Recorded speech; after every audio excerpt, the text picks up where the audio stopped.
Welcome to the Welsh Yogi Podcast.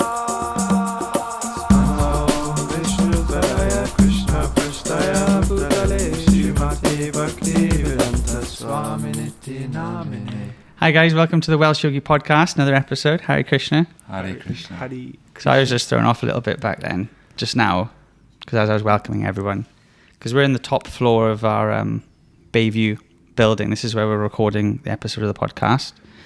Got myself, Bhakta-rupa, and our guest, Peter. Hello. But just as I was talking just then, our window is right opposite this other window. Obviously someone lives there. Yeah. And I just saw a naked man quickly open his curtains I like and close that guy. them. He's a nice man. Yeah. Sometimes wears his dressing gown and reads a newspaper. It's like in Friends, there's like some naked guy across the street or something. That's what I'm thinking. No. It's funny. You get to know your neighbours. Like I knew the boys when we used to live in Splot. Used to know the boys that fixed bicycles across the road. Uh-huh. And I watched them grow up from like 15 to 18. And I saw one of them yesterday on his way to the job centre. Right. In the They're capital like centre. they're proper drug dealers, though, aren't they? Yeah, nice boys. Yeah. Seeing them grow from amateur thieves to professional drug dealers is beautiful. Single tear drops from his. Yeah. Those boys grow real fast. Yeah. Yeah, in Bristol, I was on the top floor of a building in my third year, a flat, and we always used to just kind of. You'd have this relationship with the people across in the other building, but you'd never met each other, and you could only just like see each other when you're on the balcony and stuff like that. And then when you actually like run into them in the street, it's like really odd. You just kind of. You're that naked guy I see now and then from across the street. Anyway, I'll put a little Welsh Yogi Podcast card for his door later. So right. So you got Bhadranarayan Swami. Mm. Okay, so he's like he's a guru in the Krishna conscious movement. So he was on an aeroplane. Person sitting next to him. Is this a joke? No, this Okay. is no. Sorry, it sounds like a setup for a joke. Person sitting next to him. He goes, so it's a long flight. Person turns to him and, Bhadranarayan Maharaj, he was in his robes and everything, so you could obviously tell he's a monk. Mm. Person next to him says, "Are you a Hare Krishna? Mm-hmm. Are you an ISKCON devotee?" The person was Indian. And Bhadranarayan goes, "Yes, okay, I am. Well done for working that one out." And then the person goes, "Well, sir, I am an atheist." So he thinks, okay, this is going to be a long flight. He says, "I am an atheist." Bhadranarayan Maharaj then says, "Well, that means, good sir, I think you are a fool." Sorry. He says, "What's your job?" The person says that he was quite proud of being one of the elite team who created a type of some type Boeing 747 aeroplane, something like that. Nice. And he said he was on the team to create this aeroplane. Mm. So Bhadranarayan Maharaj says, "Well, what was your role? What did you do?" And he said, "Well, I was involved in the propulsion element of the aeroplane." Bhadranarayan Maharaj says, "How many people did it take to build this aeroplane?" He says, altogether, there's teams, there's about 12 teams, each team having between 6 and 15 people on a team. So there's a lot of people together managed to pull off this feat of creating this aeroplane. So Bhadranarayan Maharaj brings up the point, well, that's just one aeroplane. Right? You think of the intelligence that it took in order to create it. And aeroplanes, they're not so perfect. I mean, they sometimes they crash. They're not the most comfortable. You can only stay on one for a certain amount of time. He says, compare that to this planet Earth. So this planet Earth is also floating through space. An aeroplane goes about 500 miles an hour. The Earth travels through space at something like 60,000 miles an hour. Damn, it's quick, isn't it? 60,000 miles an hour, flying through space. No one's getting seasickness or air sickness or anything like that. The amount of passengers the plane can take is so many. There's 7 billion people on the earth, as well as animals and all sorts of things. You don't have to buy a ticket. It's free. It's shooting through space. And while it's doing all this, it's spinning around while it's doing it. And it's so perfectly equipped that, it's got food that, if managed properly, rejuvenates itself. And so you're saying, well, you can see this airplane, how it took so much, intelligence to create. Think of the intelligence behind this other type of ship, this Earth, and how, what, Right. What kind of intelligence creates this. You could say, well, this perfect, Earth spaceship just came by complete fluke, but this, 707 is, There's no way. it's a great intelligence. There's no way that the Earth just popped out. It's like it is a perfect spaceship. It is a little spaceship. Oh my god! It's like an ecosystem that you can literally grow stuff.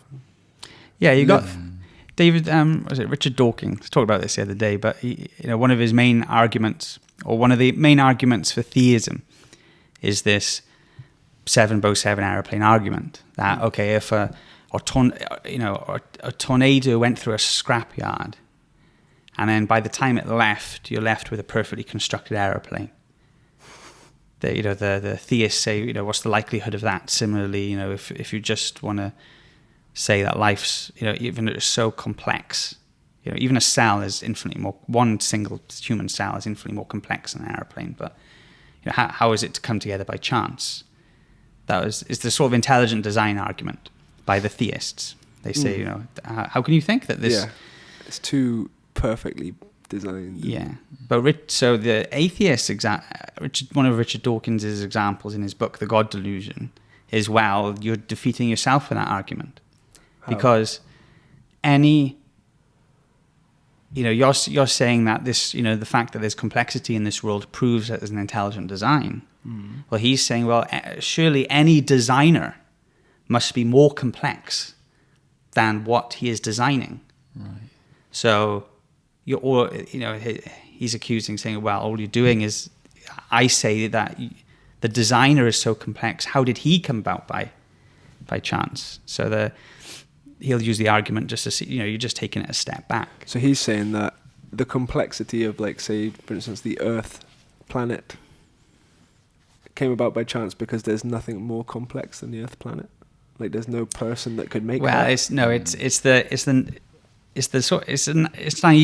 the naive argument. Like, okay, if you're saying God created everything, who created God? It's like a counter argument, It's like to the idea that they're like the creator created Earth. Well, then who created the creator? I said that to Vamsi when I first came through. Right. It's definitely something that's crossed my mind and like still pokes at my mind every now and then. But I know that that's just a matter of like how much knowledge I've or how much understanding I've reached. It's not like something that's attacking my. Well, what's the answer like? It's a valid question, but that's the whole point of actually, what we're discussing is, okay, there's if you're conceiving of a creator that's been created, then we're not discussing about actually what is the absolute truth philosophically. So in the Vedic literatures like Srimad Bhagavatam, it's called Jamadhyasa Yataha. So you have this, after all of the Vedic literature, it goes through medicine and science of politics, etc. And then before it goes to the Upanishads, it says this verse, which basically means Jamadhyasa Yataha. Okay, you've got a human body. The fact that you're reading this means that you must be in a human body to understand what is being explained. Right. Therefore, we're about to go into what's called the Upanishads, it kicks it off by saying Jamadhyasa Yataha, which means what is the source of all energies, of all existence. Yeah. So where it's a different category. That's why it's called the absolute truth. So anything that required a creator is a relative truth because it is dependent on something else for its existence. What searching for the absolute truth is, or what people would say, what they mean by God should be that which has, is absolute. So everything is relative to this. Things exist because this thing exists. Right. Now, whether you believe... So you're saying that's the constant and everything else is moving around it? This is the everything else is relative to it. So this is why whether one's an atheist or a theist, when one believes that the source of all energies has consciousness or not, is you still have to, the argument is just what is the source of all energies. So the complexity argument isn't saying like, okay, the designer must be infinitely more complex than his creation, therefore how did he come about? Well, eventually you have to stop. Eventually you have to get to the summum bonum, the source of all existence, right, at some point. And the reason why everything exists is because this thing exists. Like I could exist or not exist. Like if I ceased to exist, all of reality wouldn't crumble. But because I'm a relative truth, I'm dependent on another thing existing for my existence. But when you get to that category of thing, that everything exists because it exists. Yeah. Now, whether you're believe it has consciousness or not, personal or not, there is one has to say there's a source of all energies. And because we'd say because consciousness is a thing and it's actually superior to matter, and because you never see consciousness being produced from matter, rather you see matter coming from consciousness, we say that the source of all energies must have this attribute of consciousness. right. Nice. So that and that's where you get, okay, there's the design element, because the source of all energies would also contain everything that's in its effect. The source wouldn't contain. Anyway, maybe I'm getting into it too much, but that's why it's quite deep. Like, to use a Minecraft analogy, it's the bedrock. Like if you dig all the way down to the bottom of Minecraft, you eventually hit the bedrock, and you can't go any deeper than the bedrock, and you can't destroy bedrock. It's the source. It's the base. I thought you could go deeper. You can if you use glitches and cheat, but Oh, if right. you play the game properly. Shut up. So the problem with that, with the argument that the guy was making, was that we could just go on forever then, and we would never be able to. Well, you just got an infinite regress. Okay, who created the creator? Who created that? Who created him? Who created him? Who created him? Who created him? Right, but when we use the term the creator, we're referring to the original source. So, is that why that's... Well, that's why the discussion should be, okay, what's the supreme source of all energies? Yeah. That's where the Vedic scriptures sort of bring it. Right. Richard Dawkins will say, you got a creator, you must be complex, and then what's create. So at some point you have to just have this, at some point you have to have something just popping into existence. He's saying, why can't it be, what we see around us at the minute? Yeah, it's complex, but it's here. Therefore, it must have come about by random chance mutations, And where some of the Christians, some of their arguments are also quite faulty. They'll say, oh, no, God is very, very simple. That's how he can create things that are complex, which also isn't true. So, like you said, the question is, what's the source of everything? Yeah. And there must be a source of everything. Therefore, the question is that source conscious? Does it have consciousness, or does it not? That's the real question. Right. And is it Christian? Is it a Christian teaching that says, God created man in His image?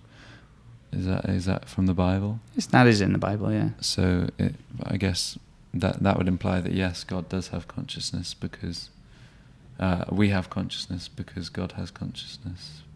Yeah, I mean that's what it would say. Like you take, like if you take a drop out of the ocean, it has this much percentage salt, oxygen, hydrogen. Right. Same quality as the whole sea, but different quantity. So if one is looking at themselves, okay, well, I have consciousness, I have these attributes. So the source of everything must have these as well. Otherwise, where have they come from? Right. So this is...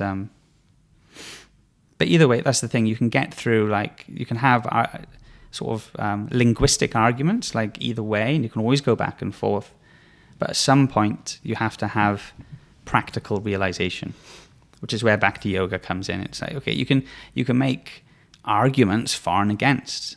You know, one could establish by logic so many things all day long. Yeah, you could. But that's why, okay, that you need an experiment to verify what you're saying is true. So Krishna in the Bhagavad Gita, he gives the experiment by which to verify, you know, his teachings of, you know, of consciousness and elevating one's consciousness to, you know.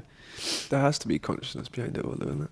Like, if you think about it, if you take consciousness out of a situation, things become less complex, isn't it? Like, if you just leave a house in the woods, eventually it just breaks down, and then the vines take over, and it just crumbles to nothing. You need like a conscious being to maintain things in their rightful position. Wherever there's consciousness, you have matter going into increased complexity.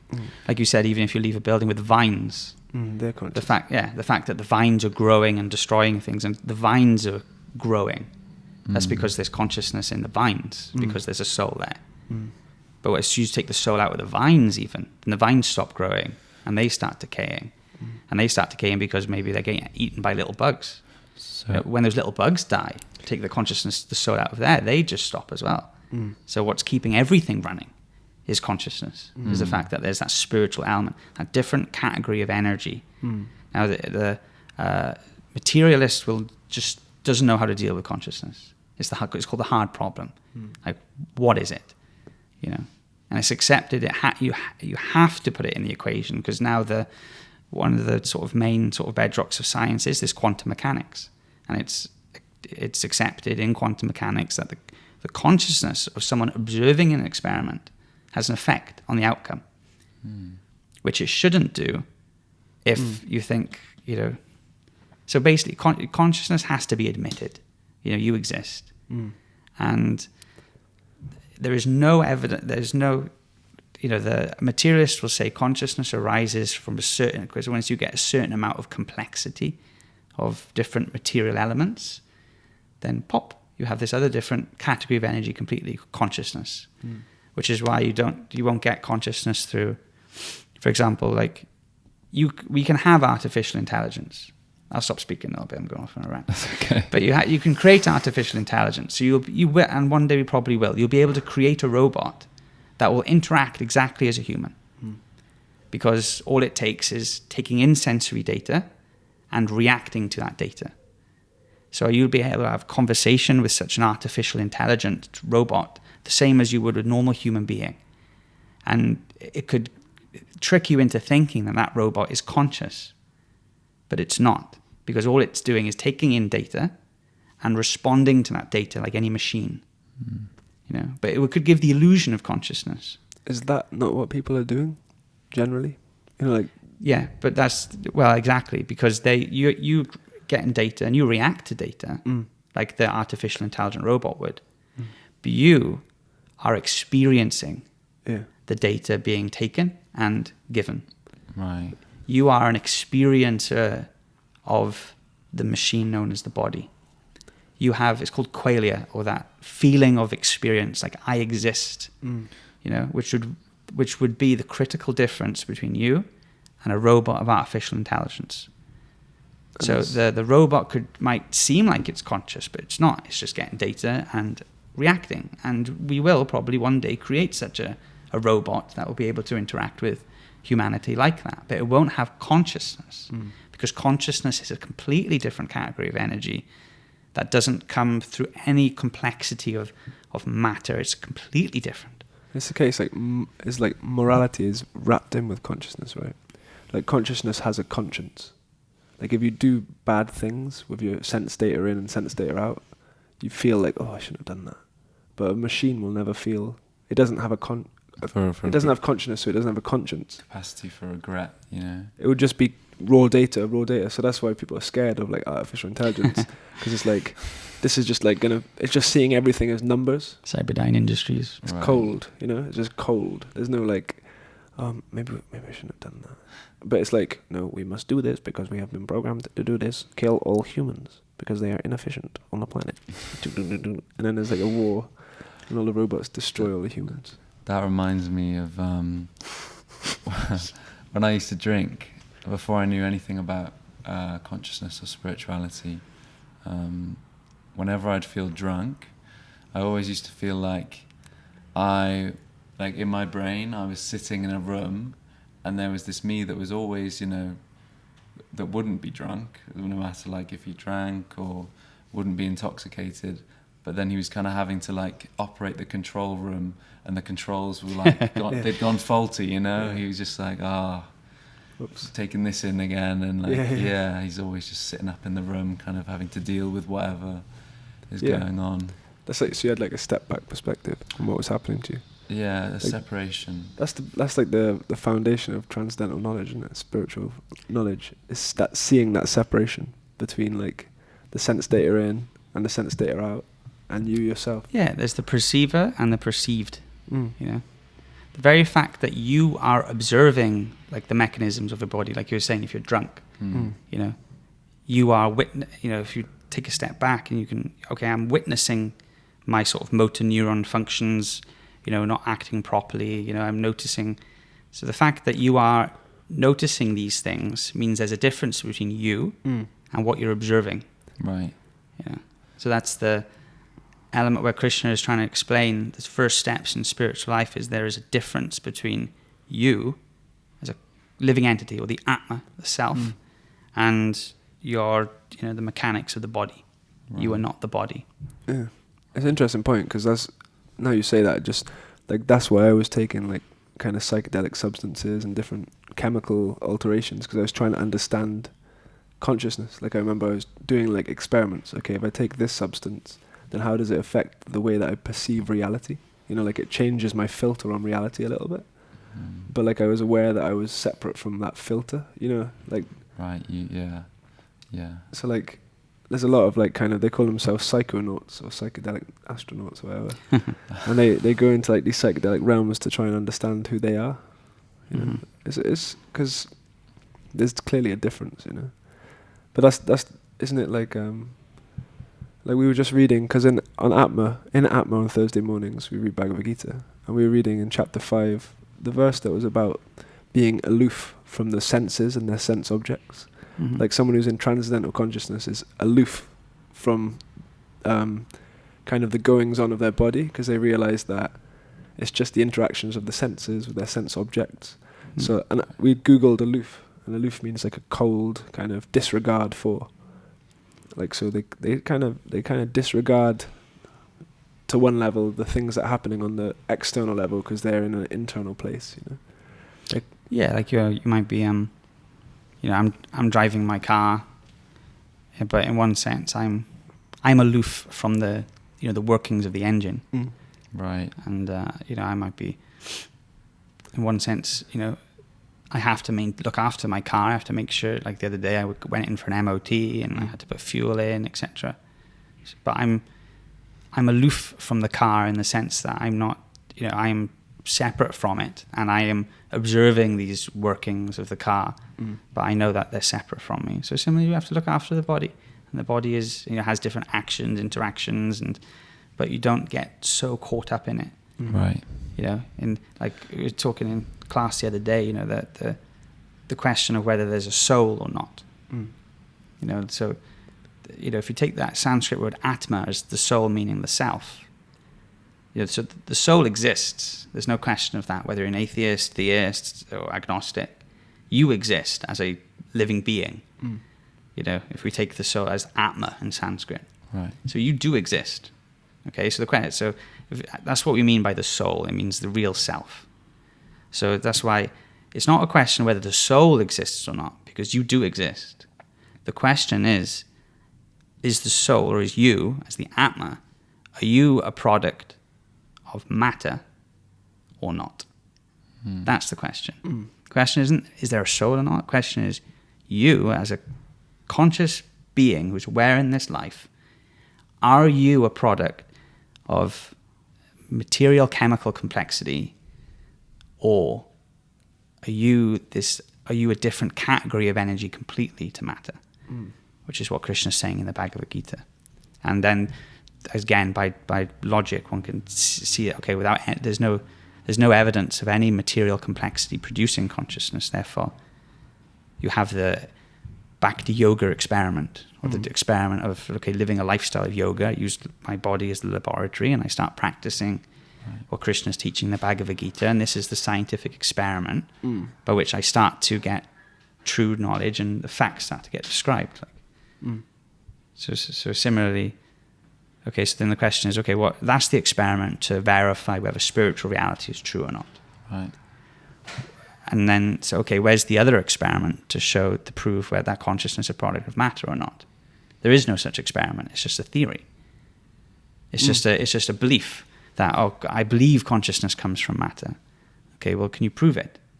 Can you go into a laboratory and can you create, with all the chemicals are readily available, can you go into your laboratory and create a mosquito or create a fly? You can't. No. Because they've never been able to, have they? But why not? I mean, there's billions of examples of life coming up all over. All the chemicals are readily available. You can. So here's your chemicals. Here's you got plenty of examples of life coming about. So there's no shortage of. So go into the laboratory and produce life. It's that one quality we don't have access to give is consciousness. It's not within our realm of control to implant consciousness into matter. Is that what we're saying? Is that conscious quality? Life. The point is, life comes from life. Life doesn't come from matter. Right. So, like, you can have a man and woman, and through sexual intercourse, they can produce a baby. From living things, you get living things. If you just get matter, so the chemicals that are contained in a mosquito, for example, and put them together, will you be able to create a mosquito? You can't. Do the parents create the consciousness of the child, or do they just create the child itself, the physical child, and then the consciousness goes into the child? Yeah, they create the conditions by which consciousness can enter. Right. But still, there's the point of there's the element of they're both alive. But devil's advocate, right? What you're saying now, you can't build a fly yourself. Yeah. No person can do that. So you're saying that there's Why not? person that built everything. No person can't build. That's what I'm saying. There's people can't build flies. So how could a person, like a god, as you call it, how could he create all of this life? Well, that's exactly the point. We're saying God also has not created this existence just with material elements. We're saying just like you can't go into the laboratory and produce a mosquito with material chemicals, similarly, the supreme designer has not created this world with just material elements. That's the point. You have this other element of consciousness here. And that's why we're saying life comes from life. Yeah. The source of everything is alive, not dead. Yeah, in the Vedas, doesn't it say like you have like the raw ingredients of a universe, all of the matter, all of the atoms and elements, the pradhan. Is it the pradhan? Yeah. It's like this potential substance. And then Mahavishnu impregnates that with the souls, with the jivas, through his glance. Like he injects, it's like an egg being injected with a sperm. Inject all the souls into that. And he also adds the element of time as well. Yeah, yeah. And with the element of time, then material elements start popping off. Yeah. And then you get the Big Bang. Then you get existence. Yeah. Which is another element. So even if one says, okay, I believe the source of all everything is, okay, we had the Big Bang, which was like you had one singularity, which we cannot specifically define. Sounds cool. But then that sort of exploded, and then through this explosion, you got reality. Now, okay, that's your theory. Okay. Can you show me? Let's have an experiment to prove that. Originally they came up with this theory of because they were picking up some radiation waves through a machine, and they would sit in that. They're saying the fact this machine is picking up this radiation means that these are actually. This radiation is a leftover from the Big Bang at the start of the universe. Therefore, we've proven that our theory is true. Someone was probably just microwaving. Right. And then they put it in a textbook, and then they teach it to people in school, and then you think, wow, this is the truth. I remember being taught that it was to do with the fact that space is moving outwards from a point.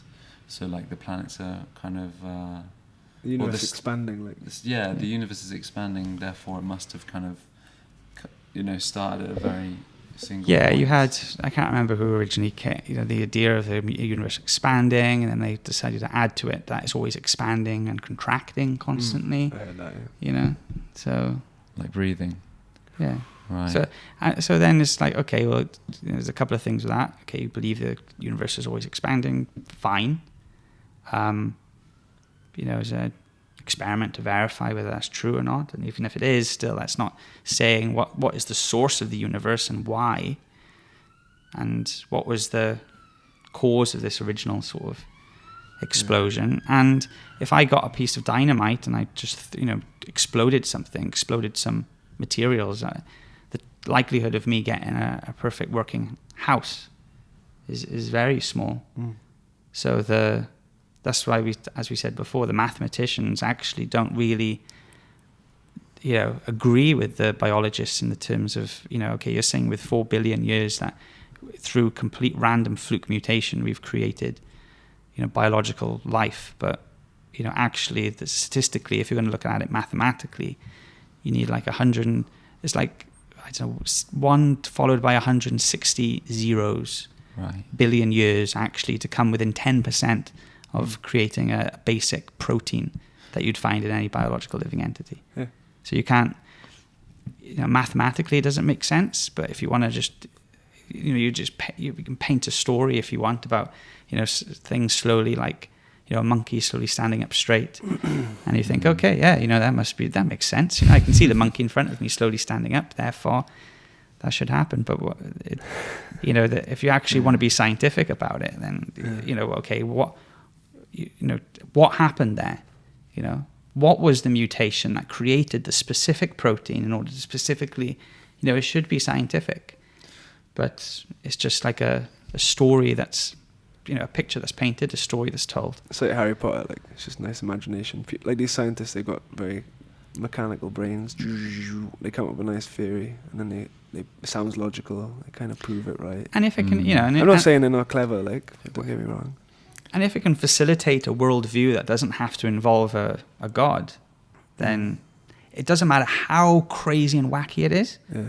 Then it'll be like, we can consider that as a type of theory. Yeah. But if you say, well, no, actually, what if consciousness is actually an element, and we take this part very seriously, and actually the source is, as soon as you start to involve any kind of creator, it's ridiculous. Then it's you're a crazy creationist, and right. Why is it such a weird theory? Like, I was taught this in school. Like, if you believe in God, you're a bit stupid. Like, it's just been thrown out. It's not real. Like, science is real.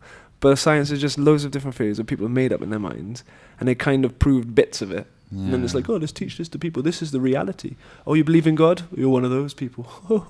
Yeah, and it's through lack of education. Yeah. The fact that, it is admitted that, especially in the Western world, if you were going to believe in a God, then, okay, basically the whole literature and textbooks that you had to go by was the Bible. Yeah.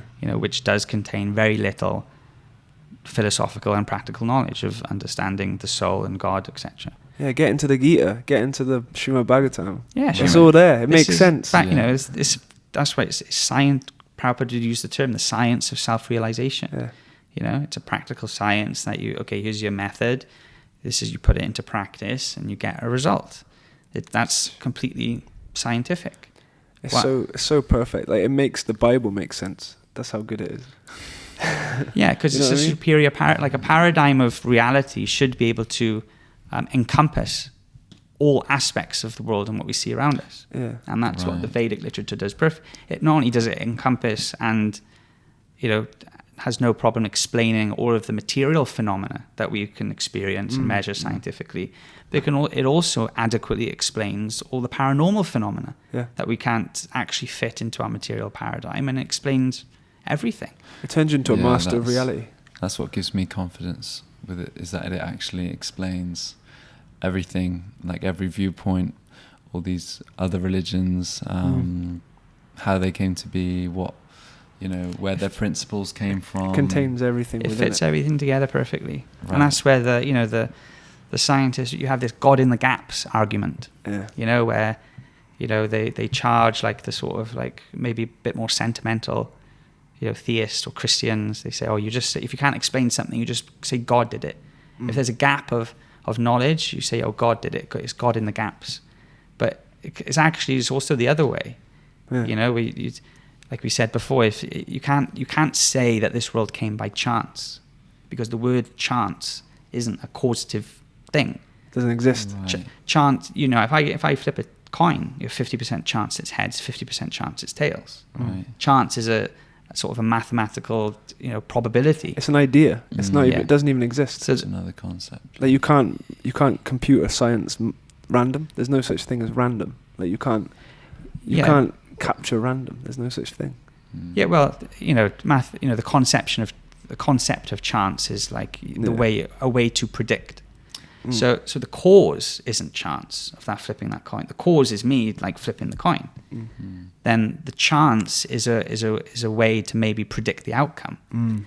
So if you say something happened by chance, it doesn't actually mean anything. Who flipped the coin? Right. Exactly. You have to say, you know, it's just like smoke and mirrors. Okay, it all happened by chance. Yeah. What was the cause?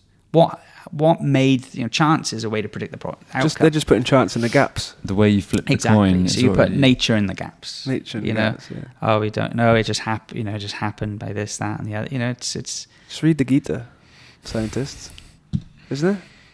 Yeah, well, because if you want to be scientific, then the Bhagavad Gita, for example, Krishna's saying, here's the experiment. They're a bit ridiculous though. Like I've met them on the streets and they just like, oh no, it's just like hitting a brick wall. Like they just don't. It depends who you mean by they. You know, I mean, you